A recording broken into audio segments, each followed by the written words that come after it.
My name is Maryann, and I'm really pleased to be with you today. I have a block called Hidden Wells, which is right here. And it looks complicated, but it's a very easy block to make, and you can make a lot of different configurations with it. It's very, very versatile.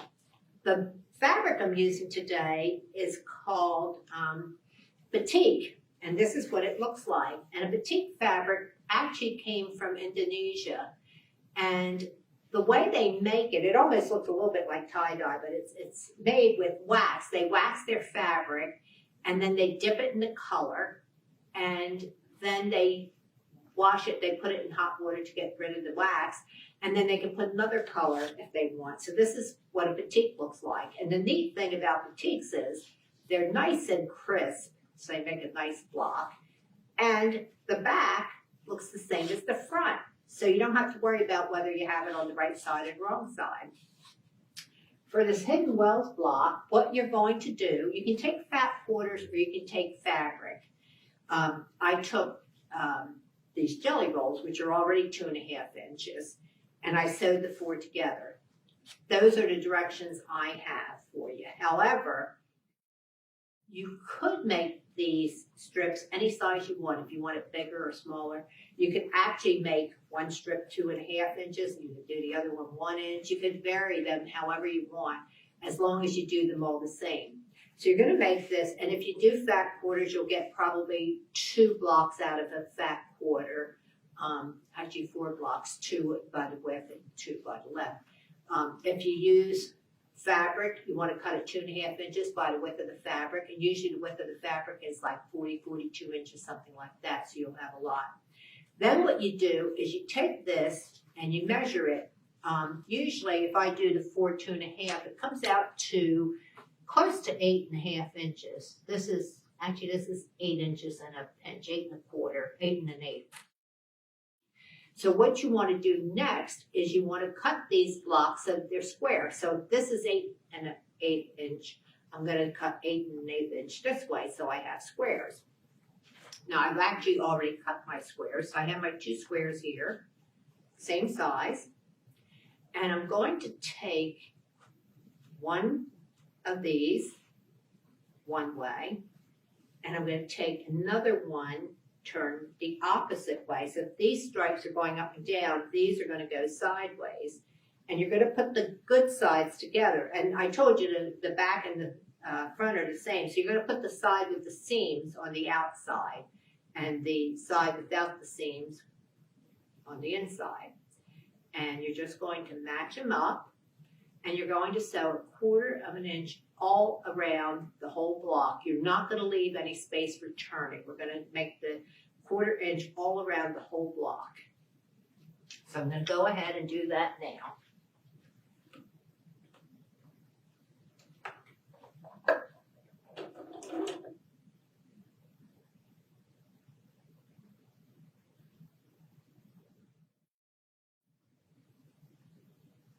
And as I've mentioned in other sessions, I usually sew in the direction that the seams are going. So these seams are coming up towards me. So I'm going to sew them that way.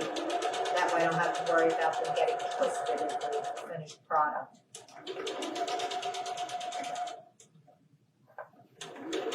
When I sewed those 4 strips together, I also made sure I ironed them really well. I did press them.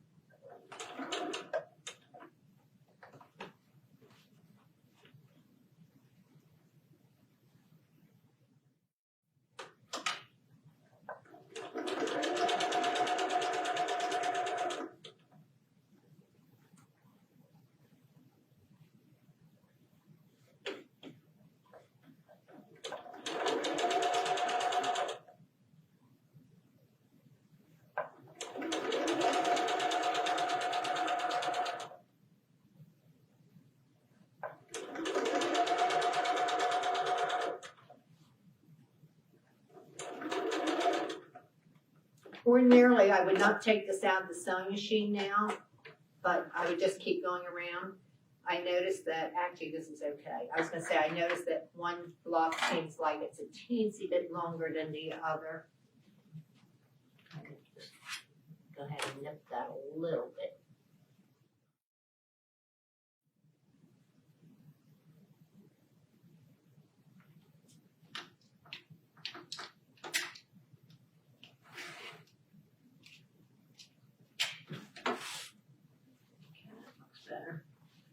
So I did 2 sides, I'm going to do the opposite 2 now.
Okay.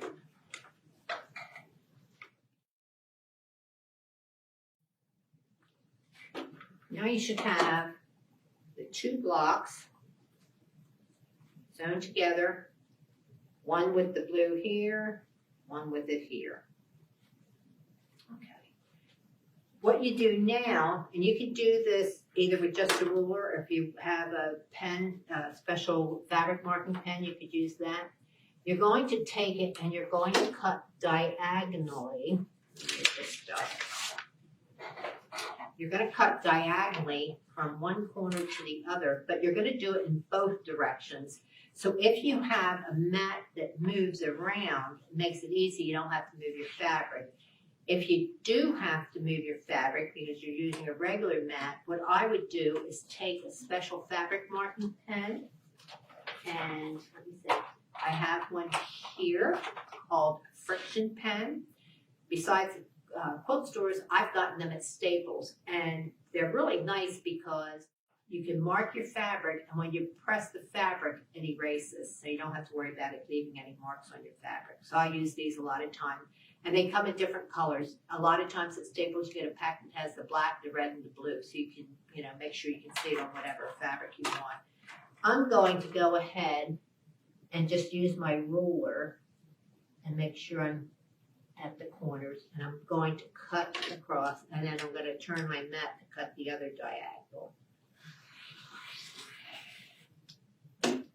I'm not going to move the fabric at all. So this is where you would use the pen if you're going to have to move the fabric.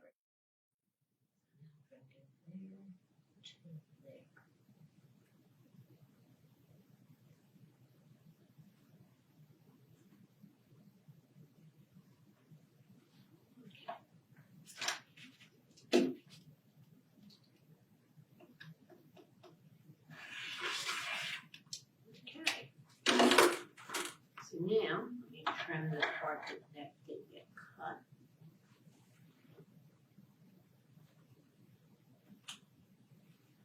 I probably need to change the blade in my cutter because I've used it for a couple different projects now.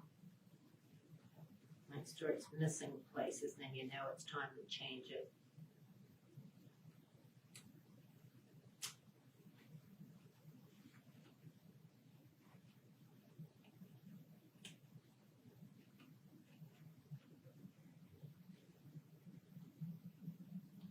Okay, so now when I get done snipping these apart, I've got 4 different quadrants.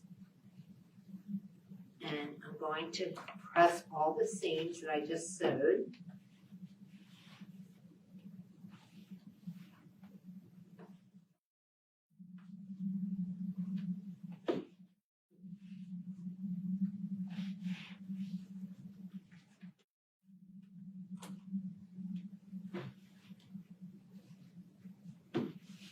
The other nice thing about this block, well, first of all, you can make it so many different sizes. You can put it in so many different designs. But the other thing is, if for some reason you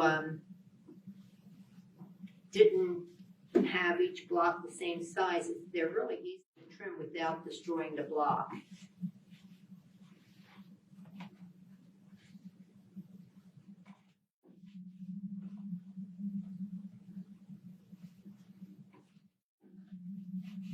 with these, usually I tell you to press towards the dark side. If you look, this side only has one seam on it right here. This side has 1, 2, 3 seams. So I press it towards the one that only has 2 seams.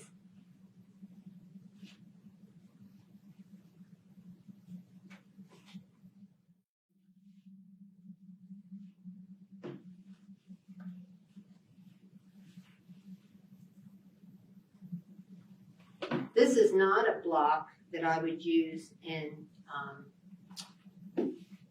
a sampler quilt, because the one block alone would kind of look like a quarter of that, and I don't know if it would look real good in a sampler block.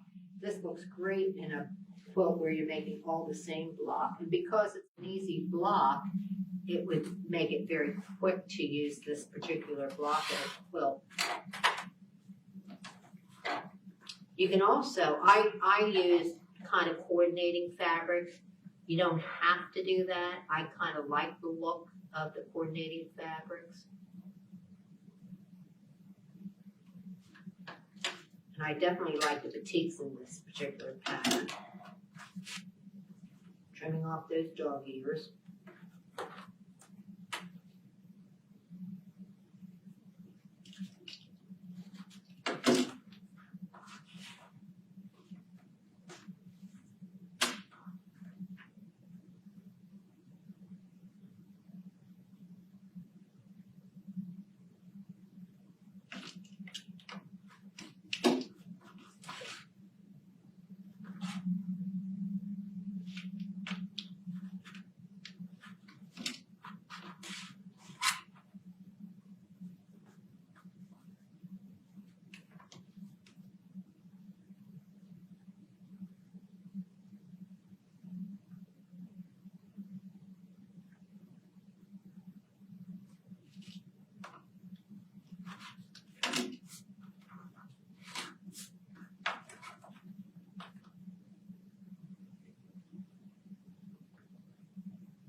As you can see, this would be a really quick quilt, because in the end you just sew the 4 blocks together in whatever design you want to make.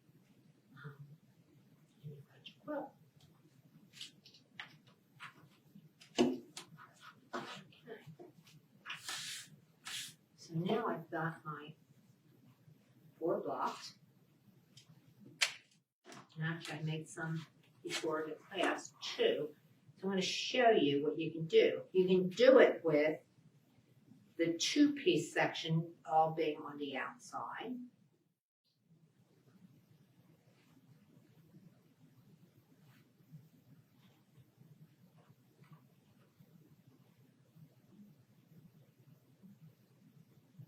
And you would get a block that looks something like this, which would be the one over there.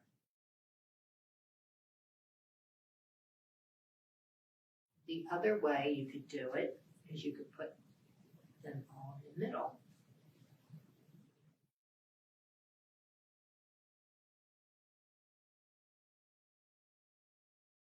Actually, to do it this way, I would use some of my other blocks.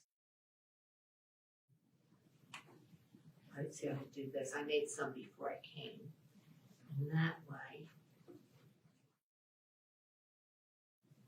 you would have another side. Then they used some, as you can see, that had different ones in the now let me see if I take these 2 away, and I put maybe, let's see, this. So I could do it this way. Kind of like what they did in some of them where they have the points with the two sides together are in the middle, but they put different fabrics there to make the block. So all you do after this is you just decide on your design and you sew the 4 quadrants together and you've got your block. I'm not going to sew the 4 quadrants together today because I'm not sure which way I want to do them. And I probably will continue making these blocks so that I can make a whole quilt on with it. Maybe a lap size, maybe a larger one. But I want to think about how I want to do it because there's so many different ways you can arrange it.